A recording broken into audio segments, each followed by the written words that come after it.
Morning everyone. তোমরা তো জানো আমাদের নর্থ সিকিম রাইড চলছে, আর লাস্ট দিনকে আমরা লাচুংয়ে এসে পৌঁছেছিলাম। নর্থ সিকিমে জানো গোপ্রো খুব অ্যালাউ নয়, একটু রেস্ট্রিকশন আছে, তাই খুব বেশি ভালো ভিডিও করতে পারছিলাম না। টুং চেকপোস্টের পর থেকেই একটু ক্যামেরাটার রেস্ট্রিকশন আছে, তার আগে কোথাও নেই। তো আমরা কালকে লাচুং এসে পৌঁছে গেছিলাম বিকেলবেলা। সেসব জার্নি কিছুটা তোমাদের সাথে শেয়ার করতে পেরেছিলাম, আর আশেপাশের ভিউ তোমাদের দেখিয়েছিলাম। আর আজকে দেখো ওয়েদারটা আবার ক্লিয়ার হয়ে গেছে। কালকে যেরকম রাত্রিরে পুরো মেঘে ঢেকে গেছিলো, তোমাদের দেখাচ্ছিলাম কুয়াশা, মানে হ্যাঁ মেঘই বলতে পারো, কুয়াশা তো না, মেঘে ঢেকে গেছিলো। আজ সকালে দেখো আবার ওয়েদারটা ক্লিয়ার হয়ে গেছে। একটু ক্যামেরাটা ঘোরাই দেখো, পুরো নীল আকাশ আর পুরো ক্লিয়ার ওয়েদার। এই মুহূর্তে 7টা বাজে। এইখানে খুব সুন্দর একটা মাউন্টেন পিক দেখা যাচ্ছে, স্নোক্যাপ মাউন্টেনের। মাউন্ট কাটাও দেখা যাচ্ছে, সকালে দেখা যাচ্ছিল বৈনাকদা, একটু আগে দেখা যাচ্ছিল। সুন্দর। হ্যাঁ ওই কোন এই দিকেরটা বলছেন, ওই দিকেরটা? হ্যাঁ, তো যে বরফ পাওয়ার চান্স আছে তো ওপরে? মনে হয় না বরফ মানে পাওয়ার চান্স আছে, পড়ার চান্স নেই।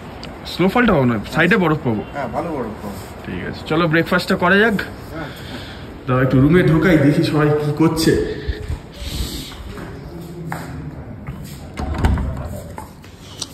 এই তো ঘুমেছে ভালো সব।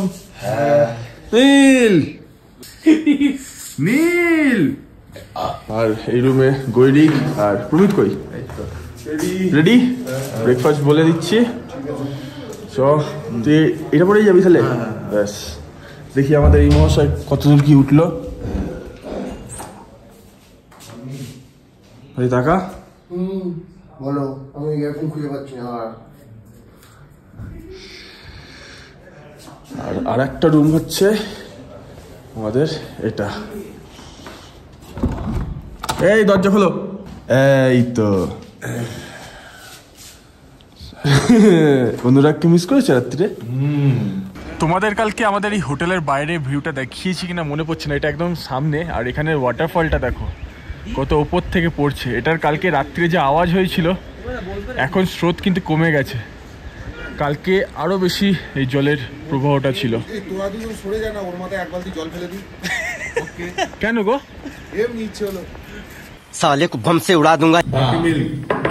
তো ব্রেকফাস্টে আজকে করছি আমরা সবাই পুরি সবজি। কি হলো নীল?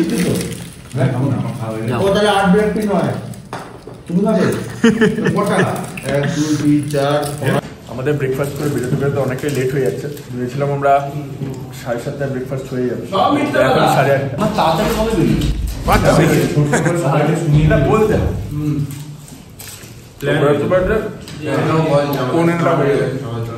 সবাই স্নান করে নিয়েছে, দেখো তোমরা গুলো রাখো। কোথায় আছে তোর চুল? A few moments later. 9:16 বাজে এই মুহূর্তে, আর আমরা জাস্ট এখন বেরোচ্ছি আমাদের লাচুংয়ের হোটেল থেকে। অনেকটাই দেরি হয়ে গেল বুঝতে পারছো। তো আগে আমরা 0 পয়েন্টের দিকে যাব, আশা করি রাস্তা খোলা পেয়ে যাব। আর চেষ্টা করবো সাংলা ফুচো লেক যাওয়ার জন্য, সেটা আর বুঝতে পারছি না রাস্তা ওপেন আছে কিনা। তাই জন্য আগে আমাদের 0 পয়েন্টের দিকে যেতে হবে, কারণ ওখানে একটা টাইমের ব্যাপার আছে, সেটা তোমাদের সাথে শেয়ার করব। আর রাস্তায় সেইভাবে হয়তো মোটো ব্লগ নাও করতে পারি, কারণ তোমাদের যেটা বলছিলাম একটু হ্যালো তো একটু রেস্ট্রিকশান আছে গোপ্রো। তো যতটা পারবো তোমাদের ফুটেজ দেখানোর চেষ্টা করব। এখানে দেখো অলরেডি না, এই তো সব 0 পয়েন্ট যাওয়ার খুশি এগুলো, তাই তো? হাঁপিয়ে গেলে?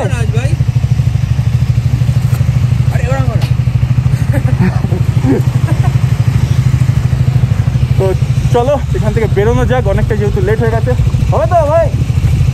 0 পয়েন্ট। আমাদের হোটেল থেকে ইয়ামথাংয়ের ডিস্টেন্স ওই 25 কিলোমিটার মতো ছিল। আমাদের হোটেল থেকে বেরিয়েই একটা পুলিশ চেকপোস্ট ছিল, যেখানে আমাদের এন্ট্রি করতে হলো। ওখান থেকে আমাদের একটা টোকেন দিল, সেটা আবার ওপরে এসে অন্য চেক পয়েন্টে আমাদের জমা করতে হলো। আর বলো, ঠিক আছে ঠিক আছে ঠিক আছে, ওকে। খুব সুন্দর ভিউ আসছে, আর ওয়েদার দেখতে পাচ্ছ পুরো ক্লিয়ার, কিন্তু এখন পুরোপুরি ক্লিয়ার ওয়েদার। তোমাদের আমি যতটা পারবো ভিউ দেখানোর চেষ্টা করব, যতটা রেস্ট্রিক্টেড এরিয়া ছাড়া তোমাদের ভিউ দেখানো যায় আমি সেটুকুনি দেখাবো।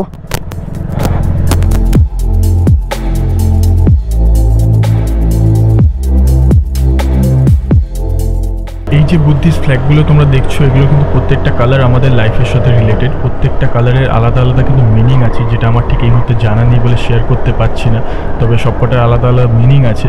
আর এই মুহূর্তে এখান থেকে ইয়ামথাং ভ্যালির ডিস্টেন্স 18 কিলোমিটার আর 0 পয়েন্টের ডিস্টেন্স 32 কিলোমিটার বাকি আছে। ঠিক ডান দিকে এই পিছনটা দেখো, এটা হচ্ছে মাউন্ট কাটাও। কি ব্যাপক দেখতে লাগছে মাউন্ট কাটাওকে। এই জায়গাটা এখন দাঁড়াচ্ছি না যেহেতু টাইম আমাদের হাতে কম, ফেরার সময় তোমাদের ভালো করে দেখাবো এই মাউন্ট কাটাও।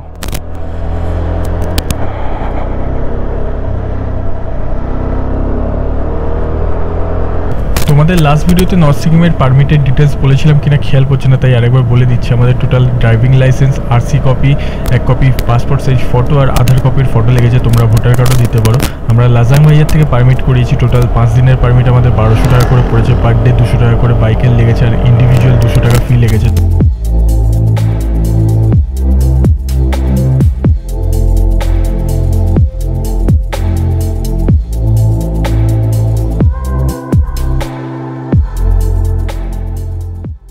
পুরো দু রকম দুদিকের ভিউ, এদিকটা একটা অদ্ভুত ভিউ, আর গুরুদম্মা সাইড গেলে তোমরা ন্যাড়া পাহাড় তিব্বতের ছাপ পাবে, মানে লাদাখ টাইপের ন্যাড়া পাহাড় পেয়ে যাবে। এখানগুলো দেখো যেরকম সবুজ, লাচেনের ওইদিকে কিন্তু ন্যাড়া পাহাড় শুরু হয়ে যাবে গুরুদম্মারের রাস্তায়। রাস্তার পাশে কিন্তু আমরা বরফ দেখতে পেয়ে গেছি, দেখতে পাচ্ছ। এইখানটা 2019-এ এসেছিলাম যখন, এই সামনে থেকে পুরো লাল পাথর পড়েছিল। মানে এই যে পাথরগুলো আছে সব লাল ছিল, এখন একটু দেখছি কম আছে। না দেখো এইখানটারই কথা বলছিলাম, পুরো লালচে পাথরগুলো, পুরো অদ্ভুত রকমের এই ভ্যালিটা। এগুলো কিন্তু সব পুরনো বরফ, পুরো নোংরা হয়েছে, দেখতে পাচ্ছ। ফ্রেশ স্নো এখনো কিন্তু দেখতে পাইনি।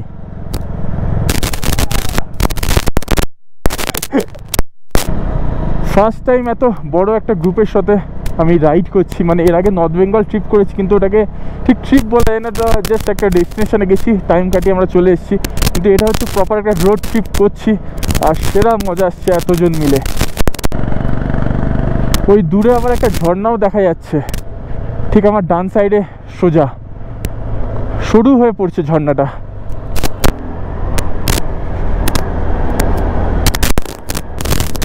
যত উপর দিকটায় উঠছি আমরা, রাস্তায় কিন্তু বরফের পরিমাণও দেখা বেড়ে গেছে। ইয়ামথাং আর 6 কিলোমিটার বাকি। এখানগুলো থেকে এবার আমাদের একটু সাবধানে যেতে হবে, কারণ এখানে দেখতে পাচ্ছি একটু কাদা কাদা হয়ে আছে সব বরফ গলা জলের।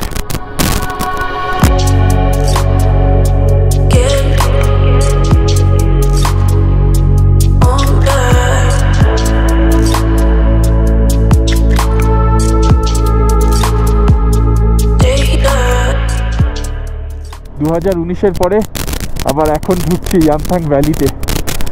2019-এ আরসিটা নিয়ে যেখানে ফটো তুলেছি সেখানে অ্যাডভেঞ্চারটা নিয়ে এবারে ফটো তুলবো। দেখালামই তোমাদের আমরা ইয়ামথাং ভ্যালি এন্টার করে গেছি। আমার পিছনে যেটা দেখছো এটাই হচ্ছে ইয়ামথাং ভ্যালি। আমরা এখন যাচ্ছি 0 পয়েন্টের কাছে।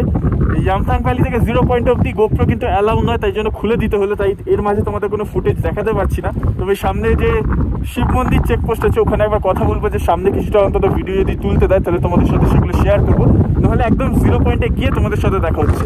আর ইয়ামথাং ভ্যালিটা তোমাদের ফেরার সময় দেখাবো। খুব সুন্দর কিন্তু ক্লিয়ার ওয়েদার আছে, বুঝতে পারছো ইয়ামথাং ভ্যালির খুব মজা আসতে চলেছে। পিছনে স্নো ক্যাপ মাউন্টেনটা তো দেখতেই পাচ্ছ। তো চলো সামনের দিকে 0 পয়েন্টের দিকে এগোনো যাক, চেক পয়েন্টে গিয়ে দেখা হচ্ছে আবার। চলে এসেছি শিব মন্দির চেকপোস্টে, এখন 10:32 বাজে। আর এখানে এসে একটুখানি রিকোয়েস্ট করার, স্যার কিন্তু অ্যালাউ করেছে, মানে বলেছে রেস্ট্রিক্টেড এরিয়াগুলো ছাড়া ভিডিও করতে, তো সেরকম অনুযায়ী করব। তবে বলে দিল সাংলাফু আমরা যেতে পারবো না, 0 পয়েন্টও পুরো যেতে পারবো না, প্রচুর বরফ রয়েছে। আর আর্মি ক্যাম্পে যদি কিছু অসুবিধা হয় ক্যামেরা নিয়ে স্যারের সাথে কথা বলে দিতে, স্যার ব্যবস্থা করে দেবে। শুধু বুঝে শুনে ওই জন্য রেকর্ড করতে বলেছে, যেগুলো রেস্ট্রিক্টেড এরিয়া যেন ভুলেও যেন রেকর্ড না করি। তো স্যারকে থ্যাংক ইউ জানানো উচিত আমাদের, অবশ্যই জানিয়ে দিয়েওছি, কারণ এইটা অ্যালাউ করে দিল বলে। তাহলে কী বলতো, এই যেটুকুনি ভিউ তোমাদের এই নর্থ সিকিমে দেখাতে পারছি না, এটা না দেখাতে পারলে নিজেরও খারাপ লাগবে। কারণ পিছনে বুঝতেই পারছো এত সুন্দর মাউন্টেন পিকগুলো, দেখো কি সুন্দর লাগছে। সাথে সাথে এখানটা দেখো এই শিব মন্দিরের চেকপোস্টের হাইট দেওয়া আছে 12,800 ফিট, এখন অবধি কম হাইটে আছে। তবে বললে 13,700 সামথিং ওই অবধি আমরা যেতে পারবো, তারপরেই কিন্তু পুরো বরফ। আর এখানটা জানি না কতটা ক্যাপচার হচ্ছে, দেখো বরফগুলো গলে জল পড়ছে, খুব সুন্দর লাগছে জায়গাটা। আর এখানটায় দেখো একটা খুব সুন্দর শিব মূর্তি রয়েছে, খুব সুন্দর লাগছে এটা। পিছনে মাউंटेन पिक। आप सब लोग GoPro कैमरा, ड्रोन कैमरा है तो यूज मत करना, ठीक है? अभी मैंने तो बोला था, लेकिन ऊपर से क्या आया, हमारा आर्मी का एक बड़ा একটা খারাপ নিউজ আছে, একটু আগে তো অ্যালাউ করেছিল কিন্তু আমরা জাস্ট বেরোতে চললাম, স্যার এসে বললো গোপ্রোটা ইউজ না করতে, কারণ উপরে একজন সিনিয়র আর্মি অফিসার কাউকে একটা গোপ্রো নিয়ে ধরেছে যে এখানে বলে যায়নি, তো একটু ঝামেলা হয়েছে, তো আমাদের বললো গোপ্রোটা ইউজ না করতে। তো তোমাদের সেখানকার এই রাস্তার ভিউ দেখাতে পারছি না, তবে ওখানে পৌঁছে আমি তোমাদের অবশ্যই এই ফোনের ক্যামেরা দিয়ে ভিউ দেখাবো, আশা করি তোমাদের ভালো লাগবে। আর তোমরা আশা করি বুঝতে পারছো ব্যাপারটা, যে এগুলো মেনে চলা উচিত, যেখানে রেস্ট্রিক্টেড এরিয়া বলেছে না করতে দেওয়া সেগুলো করবো না, নিচে যেরকম অ্যালাউ যেটুকুনি ছিল সেটুকুনি তোমাদের সাথে শেয়ার করেছি। তো এখানে আর বেশি কথা বাড়াচ্ছি না, উপরটায় যাই, নিয়ে আবার তোমাদের সাথে দেখা হচ্ছে। A few moments later. 0 পয়েন্টে আছি এই মুহূর্তে, আর এর উপরে আমাদের সাংলাফুচো লেক অব্দি যেতে দিল না, এখানে সামনে আর্মি দিয়ে ঘেরা আছে, তো ওখান থেকে আমাদের ব্যাক করতে হলো। এই শালা মার জোরে মাথা ধরে যাবে। হ্যাঁ মাথায়। তো এখানে সব বাইকগুলো আমাদের দাঁড় করানো আছে, একটু অক্সিজেনের অভাব ফিল তো হবেই কথা বললে এখানে। আর এই হচ্ছে এখানকার রাস্তা, খুব সুন্দর লাগছে কিন্তু পুরো বরফে ঢাকা। সব ঠিক আছে ভাই? হয় না একটা, খালি যেটা ট্রাই নেবো ভেবে এসেছিলাম সেটা হলো না, এটা পরে আর একবার হবে অন্য দিক থেকে ট্রাই। আচ্ছা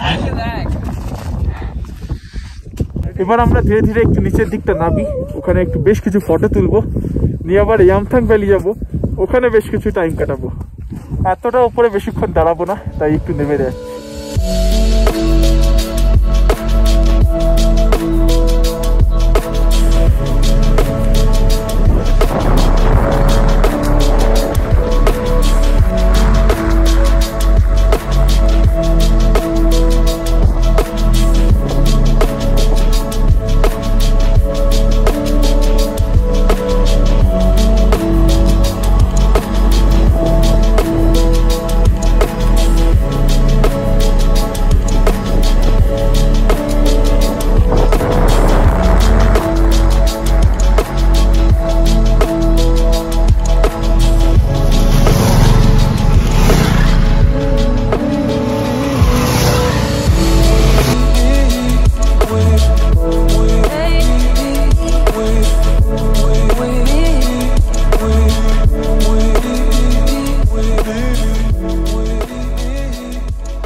0 পয়েন্ট ঘুরে ওখানে বেশ কিছুক্ষণ সময় কাটিয়ে আমরা কিন্তু চলে এসেছি ইয়ামথাং ভ্যালিতে।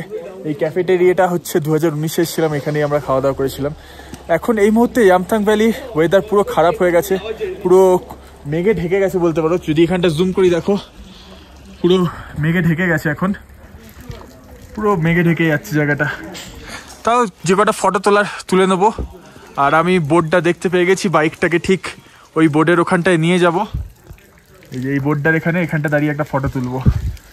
তো ইয়ামথাং থেকে আমরা এই থুপকা খাচ্ছি, এক থুপকা, আর তার সাথে আসছে পাঁচটা যাবে টোটাল, 5টা মোমো 2টো থুপকা বলা ছিল।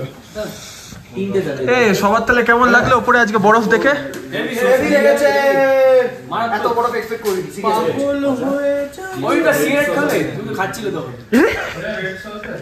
এরম ভাবে কেস খাবি না, খাওয়া উচিত। সিগারেট থেকে বিড়িতে নেমে গেছে ছেলেটা, বারবার বারণ করছি। কালকে বলছিল রাত্রিবেলা গাঁজা খাবে, লাল মেয়েদের এইটা কেটে দেবো, তবে সিগারেটের কথাটা কাটবো না। কালকে রাতে বলছিল গাঁজা খাবে, সব এগুলো ভুলে যাচ্ছে। এডিটিং আমার হাতে থাকে, লাইভ হচ্ছে না। তুই যদি ভেবে থাকিস সিগারেটের জিনিসটা আমি কেটে দেবো, কাটবো না, থাকবে এটা, ঠিক আছে? কমেন্টটা কিন্তু আমাদের হাতে, সেটা থাকুক না, ডিলিট করাটাও আমার হাতে।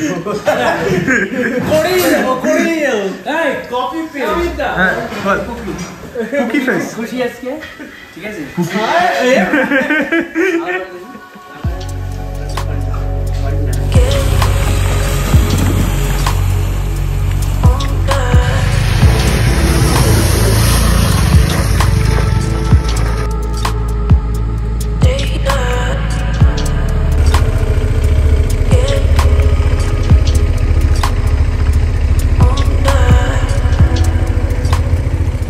4টে বাজে এই মুহূর্তে, আর আমরা আমাদের ভিডিও করে দেবো কিন্তু তো 4টে বাজে আমরা আমাদের লাচুং এর হোটেলে চলে এসেছি। বিভৎস ঠান্ডা লাগছে এই মুহূর্তে, আবার ওয়েদারটা লাচুং এর খারাপ হয়ে গেল। আশেপাশটা দেখে হয়তো বুঝতে পারছো পুরো মেঘলা করে গেছে, আর এটা হচ্ছে ওই ওয়াটারফলটা, পুরো কুয়াশায় ঢেকে আছে জিনিসটা, আশেপাশ সব কুয়াশায় ঢেকে।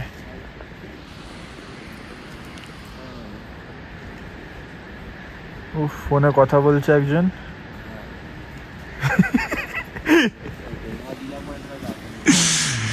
কি ওয়েদার হয়ে গেল, সকালে কি ওয়েদার ছিল আর এখন কি ওয়েদার। তো আমাদের লাঞ্চে আছে ভাত, ডাল, সোয়াবিনের তরকারি আর ডিমের কারি। অলরেডি সবার খাওয়া হয়ে গেছে। দাঁড়াও কেন?